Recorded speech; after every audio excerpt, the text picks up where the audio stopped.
Israel के हमले में मारे गए हिजबुल्लाह चीफ हसन नसरुल्लाह की मौत के बाद ऐसी खबरें आ रही है कि अब उसका चचेरा भाई हाशिम सफीदी हिजबुल्लाह का नया चीफ होगा। हाशिम के हाथों में हिजबुल्लाह की कमान होगी, लेकिन अब उसके भी मारे जाने की खबरें आ रही है। बताया जा रहा है कि करी हाशिम सफीदी भी इजराइल के हमलों में मारा गया है। ऐसे में अब सवाल ये उठता है कि अब हिजबुल्लाह का नया चीफ कौन होगा। हिजबुल्लाह का पूर्व चीफ हाशिम सफीदीन शुक्रवार को दक्षिणी बेरूत में नेताओं के साथ मीटिंग कर रहा था, तभी इजराइल ने हमला कर दिया। इस हमले के बाद शुक्रवार को उसके मारे जाने को लेकर अटकलें थी, लेकिन शनिवार को इसकी पुष्टि कर दी गई। हिजबुल्लाह का नया चीफ बनने को लेकर इब्राहिम अमीन अल सैयद के नाम की सबसे ज्यादा चर्चा है। बताया जा रहा है कि इब्राहिम अमीन अल सैयद ही हिजबुल्लाह का नया चीफ होगा। इब्राहिम अमीन अल सैयद का जन्म 1960 में हुआ था। वो लेबनान के बेका जिले के हाउच अल नबी गांव का रहने वाला है। उसने 1981 में बेरूत की लेबनानी यूनिवर्सिटी से केमिस्ट्री में ग्रेजुएट किया।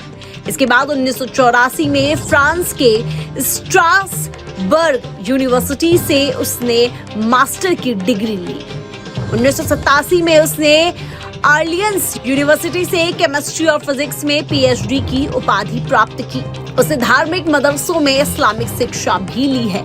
इब्राहिम अमीन अल सैयद पहले अमल आंदोलन का हिस्सा था। 1980 के दशक की शुरुआत में वो संगठन के प्रतिनिधि के रूप में ईरान में काम कर चुका है। बाद में अमल पार्टी से अलग होकर उसने हिजबुल्लाह का समर्थन किया और पार्टी का आधिकारिक प्रवक्ता बन गया।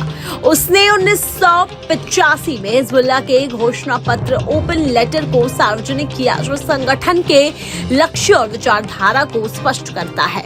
आई ऑन हिजबुल्लाह के अनुसार इब्राहिम अमीन अल सैयद अभी हिजबुल्लाह की पॉलिटिकल काउंसिल का अध्यक्ष है। वो संगठन में राजनीति से जुड़े दिशा निर्देश जारी करने और नीति तय करने में महत्वपूर्ण भूमिका निभाता है।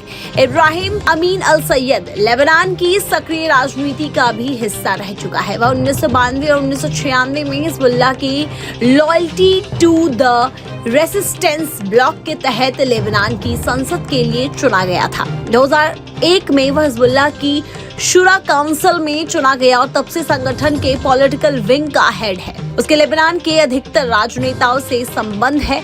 इब्राहिम अमीन अल सैयद ने हिजबुल्लाह और ईरान के बीच कूटनीतिक संबंधों को मजबूत करने में भी अहम भूमिका निभाई है। कुछ रिपोर्ट के अनुसार वह ईरान के राजनयिक अधिकारियों के साथ सीधे संपर्क में रहता है और संगठन की नीतियों को आकार देने में योगदान देता है। लेबनान की राजनीति से लेकर ईरान के साथ वह बड़े स्तर पर जुड़ा हुआ है।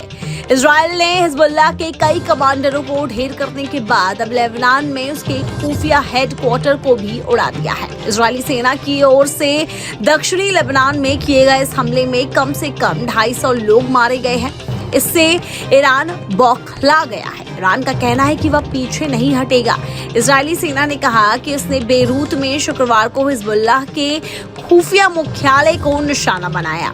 इसके साथ ही आतंकी समूह के टॉप कमांडरों को निशाना बनाया। एक अस्पताल को हिजबुल्लाह आतंकी कमांडर सेंटर के तौर पर इस्तेमाल कर रहे थे, उसे भी हमले में ध्वस्त कर दिया गया है।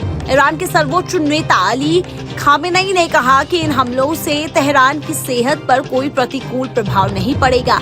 अब वह किसी भी कीमत पर पीछे हटने वाले नहीं हैं।